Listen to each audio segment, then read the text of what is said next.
Everyone, मैं Chandrakant Sahu Bhupendra Mishra YouTube channel में आपका स्वागत करता हूं। मंडे निरीक्षक का जो सीरीज चल रहा है इंग्लिश का, उसमें हम लोग आज प्रीपोजिशन देखेंगे। प्रीपोजिशन वैसे बहुत बड़ा टॉपिक है, तो और हमारे पास अभी मंडे निरीक्षक का एग्ज़ाम एक्सटेंड होने की वजह से हमारे पास टाइम भी है, तो मैं इसको 2 से 3 क्लासेस में करवाऊँगा। इस क्लास पर हम लोग बेसिकली प्रीपोजिशंस के टाइप और प्रीपोजिशन को हम कैसे एडजेक्टिव और एज अ वर्ब के साथ यूज़ कर सकते हैं उसके बारे में जानेंगे। ठीक है, तो प्रीपोजिशंस ऐसे वर्ड्स को कहते हैं जो नाउन या प्रोनाउंस को लिंक करते हैं। अगर किसी भी नाउन या प्रोनाउन को कोई वर्ड लिंक कर रहा है, उसको हम लोग प्रीपोजिशन करते हैं। जब प्रीपोजिशन किसी भी नाउन और प्रोनाउन के साथ जोड़ते हैं तो वह उनकी सुंदरता बढ़ा देते हैं, मतलब कि उसकी वैल्यू और बढ़ा देते हैं, उसकी जो वैल्यू है और बढ़ा देते हैं, उसका मीनिंग बदल जाता है, थोड़ा सा मीनिंग और अच्छा हो जाता है, मीनिंगफुल हो जाता है। तो ऐसे शब्द को हम प्रीपोजिशंस कहते हैं। जैसे एग्जाम्पल से समझना हो तो of, to, for, with, on, at, ये सारे प्रीपोजिशंस के एग्जाम्पल्स हैं। जैसे हम लोग इसको सेंटेंस में यूज़ करके देखते हैं, तब अच्छा आपको समझ में आएगा। He climbed up the ladder to get on to the rope, मतलब वो क्या कर रहा है, वो पहले तो अप मतलब वह लैडर में चढ़ा। ठीक है, लैडर मतलब सीढ़ी, सीढ़ी में वो चढ़ा और कहाँ चला गया वो चढ़कर, ऑन टू द रोप, मतलब कि वह छत पर चला गया है। तो वह जब छत पर चला गया, कैसे चला गया, ऑन टू द रूफ। तो ऑन टू और जो अप है यहाँ पर एज अ प्रीपोजिशन यूज हुआ है। ऐसे हम क्या बोलते हैं, please sign your name on the dotted line after you read the contract. तो हमको मान के चलते हैं ये कॉन्ट्रैक्ट है, हमने ये कॉन्ट्रैक्ट पढ़ लिया। अब पढ़ने के बाद क्या कर रहे हैं, हमने आफ्टर मतलब कि आफ्टर मतलब हमने पढ़ लिया है, तो आफ्टर भी एज अ प्रीपोजिशन यूज हुआ है। ऑन द डॉटेड लाइन, तो उसके बाद क्या है, मान लो मुझे डॉटेड लाइन है तो यहाँ पर हमको साइन करना है, हमने साइन कर दिया है, तो क्या हुआ, ऑन भी जो होगा वह एज अ प्रीपोजिशन यूज हुआ है। ऐसे ही आप लोग ये देखिए, go down the stairs through the door. अब देखिए सीढ़ी है ना, ये सीढ़ी बनी हुई है, ऐसे सीढ़ी के थ्रू हम लोग गो डाउन द स्टेयर्स जा रहे हैं, लोग डाउन नीचे जा रहे हैं, तो अब ये बता रहा है कि कहाँ जा रहे हैं, नीचे जा रहे हैं, तो वह भी एक प्रीपोजिशन है। थ्रू द डोर, अब हम लोग जब भी दरवाजे के से जाते हैं तो दरवाजे से जाते हैं, दरवाजे में नहीं जाते हैं, तो हमेशा वहाँ पर थ्रू यूज़ होगा। ऐसे क्वेश्चन एग्जाम में आते हैं, कहीं पर इन दे दिया होता है तो वो आप रॉन्ग होता है, इसको थ्रू ही रहेगा, through the door, through the jungle, through the road, है ना, तो इसको ध्यान रखिएगा। टाइप्स ऑफ प्रीपोजिशन देख लेते हैं। अंडरस्टैंडिंग के लिए बहुत ज़रूरी है कि हमारे कितने टाइप्स के प्रीपोजिशंस होते हैं। बेसिकली ये टाइम प्रीपोजिशन होता है। टाइम प्रीपोजिशन हमको टाइम के पर्टिकुलर टाइम के बारे में बताता है। वो पर्टिकुलर टाइम या तो मंथ में भी हो सकता है, ईयर्स में भी हो सकता है, एग्जैक्टली पर्टिकुलर किसी समय में हो सकता है, घड़ी के समय के हिसाब से हो सकता है। ठीक है, तो टाइम प्रीपोजिशन उन शब्द को बोला जाता है। जैसे हम लोग before, after, during, until, at, on, ये सारे क्या होगा, टाइम प्रीपोजिशन के एग्जांपल होगा। जैसे हमने यहाँ देखना चाहें, I was born on July 4, 1982, तो यहाँ जब पर ऑन है वह बता रहा है कि मैं कौन से मंथ और कौन से ईयर में पैदा हुआ था। बॉर्न मतलब पैदा हुआ था, तो यहाँ पर जो ऑन है वह एक टाइम प्रीपोजिशन है। ऐसे देखिए सेकंड सेंटेंस क्या है, आई वॉज बॉर्न इन 1982, यहाँ पर वो ईयर के बारे में बात कर रहा है। जब ईयर के बारे में बात कर रहा है तो हमने इन यूज़ किया हुआ है, इन भी एक टाइम प्रीपोजिशन को यहाँ पर शो कर रहा है। तीसरा एक सेंटेंस है, I was born at exactly 2 AM, मतलब मैं रात के 2 बजे पैदा हुआ था। तो यह जब एग्जैक्टली एक पर्टिकुलर समय के बारे में बात कर रहा है, घड़ी के हिसाब से, तो हम लोग सॉरी दोस्तों, तो यहाँ पर जो एट यूज़ हुआ है वह भी एक टाइम प्रीपोजिशन है। दूसरा है प्लेस प्रीपोजिशन। प्लेस प्रीपोजिशन क्या होता है, जब भी कोई ऐसा वर्ड जो किसी भी पोजीशन के इंडिकेट करता है, किसी पोजीशन के बारे में बताता है, तो वहाँ पर जो भी प्रीपोजिशन यूज़ होता है उसको हम लोग प्लेस प्रीपोजिशन बोलते हैं। जैसे कि यहाँ पर देखिए अराउंड, बिटवीन, अगेंस्ट। जैसे मैं बोलना चाहूँ कि I am sitting between my 2 friends, तो यहाँ पर बिटवीन क्या होगा, मैं अपने पोजीशन के बारे में बता रहा हूँ कि मैं अपने 2 दोस्तों के बीच में बैठा हुआ हूँ, तो वह क्या होगा, as a place preposition use हुआ है। इसको हम लोग एग्जांपल समझते हैं, the cat is on the table. तो ये मान लो कि बात एक टेबल है, जो बहुत ही गंदा टेबल बना रहा हूँ मैं, इसके ऊपर एक बिल्ली बैठी हुई है, बिल्ली बैठी हुई है, तो ये ऑन द टेबल बैठी हुई है, तो जो ऑन है ये उसके बारे में बता रहा है कि कौन से जगह पर बैठी हुई है, तो वो क्या होगा, प्लेस प्रीपोजिशन होगा। The dogs are in the canal, तो जो यहाँ पर इन है ना, यह भी डॉग्स, कुत्ते की पोजीशन के बारे में बता रहा है। देखिए यहाँ पर सबसे पहले क्या बोला, नाउन एंड प्रोनाउन के पोजीशंस या फिर उनको लिंक करता है। तो यहाँ पर देखिए नाउन क्या हो गया, अपना डॉग हो गया, उसके बारे में बता रहा है कि वो कहाँ पर खड़ा है, कैनल के बारे में खड़ा है, तो इन जो बता रहा है वह प्लेस प्रीपोजिशन हो गया है। Similarly we can meet at the cross roads. ठीक है, तो अब देखिए वी है, यह एक प्रोनाउन है, ठीक है, क्रॉस रोड्स है, यह एक जगह का है, तो हम लोग कहाँ मिलना चाह रहे हैं, एक क्रॉस रोड पे मिलना चाह रहे हैं, तो जब ये नाउन को लिंक कौन सा सेंटेंस कर रहा है, एट, तो एट जो वर्ड है वह यहाँ पर एक प्लेस प्रीपोजिशन के रूप में यूज़ हुआ है। सिमिलरली डायरेक्शन प्रीपोजिशंस होते हैं, वो कभी भी किसी भी चीज़ की डायरेक्शन के लिए इंडिकेट करते हैं। तो जब भी किसी कोई वर्ड होगा जो डायरेक्शन को इंडिकेट करेगा तो उसको हम लोग डायरेक्शन प्रीपोजिशन बोलते हैं।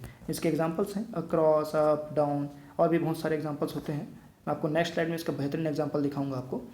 आई will go to the bed when I am tired. तो देखिए यहाँ पर क्या बोल रहा है, गो टू बेड, मतलब कि मैं टू मतलब यहाँ पर एक डायरेक्शन प्रीपोजिशन के रूप में बताया है कि मैं बेड में जाऊँगा। कब जाऊँगा, जब मैं थक जाऊँगा। तो यहाँ पर आई जो नाउन है उसके लिए ये यूज हुआ है, ठीक है।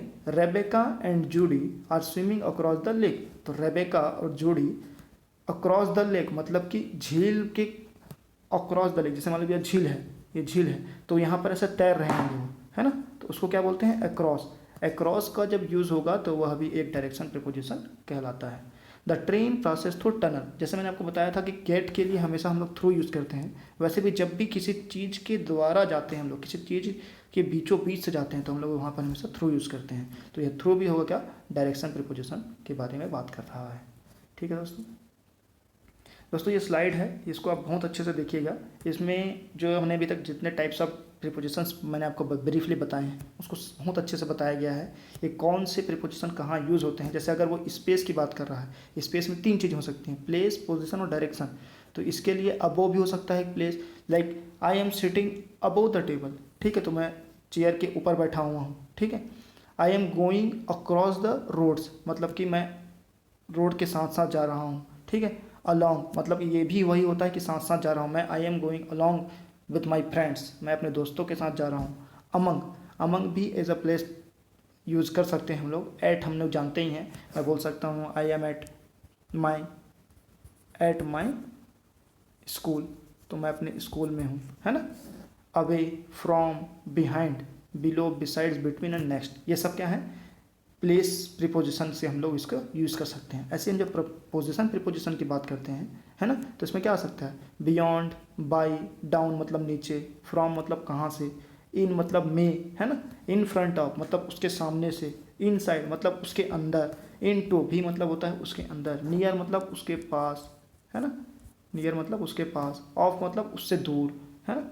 डायरेक्शन, डायरेक्शन मतलब क्या बताना है कि जैसे अपोजिट है, मतलब मैं यहाँ बैठा हूँ तो आप यहाँ बैठे हैं, तो ये अपोजिट है, तो मैं फिर भी क्या बात कर रहा हूँ, प्लेस के बारे में बात कर रहा हूँ, तो वो भी डायरेक्शन प्रीपोजिशन में आता है, ठीक है। अराउंड, थ्रू, टूवर्ड, मान लो बाद मैं यहाँ पर एक मंदिर है, I am going towards the mandir, means I am going towards the temple, तो मैं मंदिर की तरफ जा रहा हूँ, तो मैं भी क्या बता रहा हूँ, डायरेक्शन के बारे में बात कर रहा हूँ।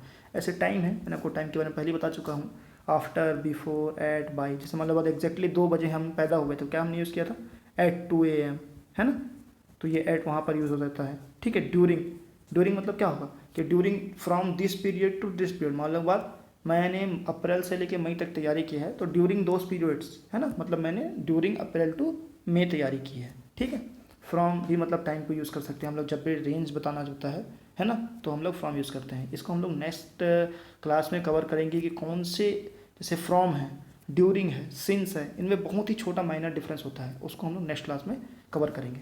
इसमें हम लोग सिर्फ टाइप्स ऑफ प्रीपोजिशंस कवर करेंगे और कैसे उनको हम लोग सेंटेंस में यूज़ करते हैं वो एक बार समझ लेते हैं, बेसिक आइडिया लेना भी जरूरी है, ठीक है। अदर, अदर में क्या कह सकते हैं, against, except, as, like, about, with, without, ये सब भी हम लोग एज अदर्स, मतलब प्रीपोजिशंस को एक्सेप्शंस होते हैं, अपवाद जिसको हम लोग बोलते हैं ना, अपवाद, इंग्लिश में हर जगह अपवाद होता है, तो जो अदर्स यूज़ होते हैं वो किसी भी एक्सेप्शनल केस में यूज़ होते हैं, ठीक है दोस्तों।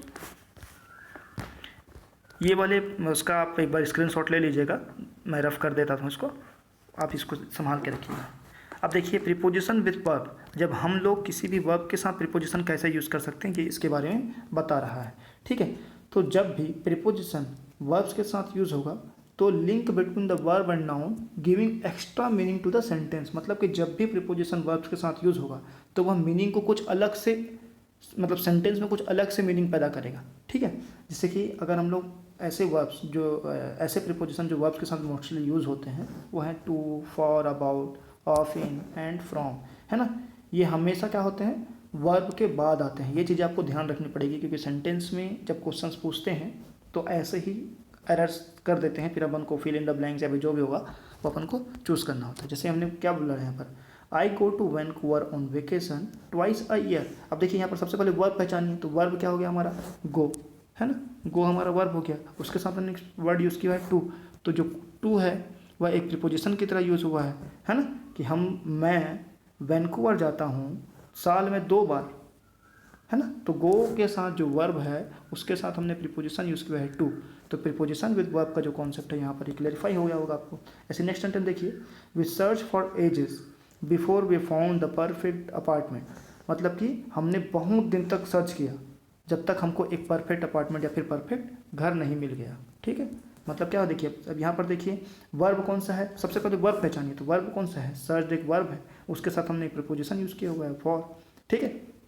ऐसे देखिए यहाँ पर, ये देखिए मैंने क्या बताया था आपको, टू यूज़ कर लिया हमने, फॉर यूज़ कर लिया, अभी हम लोग यहाँ पर एक और यूज़ करेंगे विथ, ठीक है। I don't agree with your claim. अब देखिए एग्री यहाँ पर वर्ब है, मैं तुम्हारे क्लेम के साथ सब एग्री नहीं करता हूँ, तो एग्री को साथ में कुछ ना कुछ लेना पड़ेगा, एक प्रीपोजिशन, वो है विथ। तो यहाँ पर जो प्रीपोजिशन यूज़ हुआ है वह विथ है।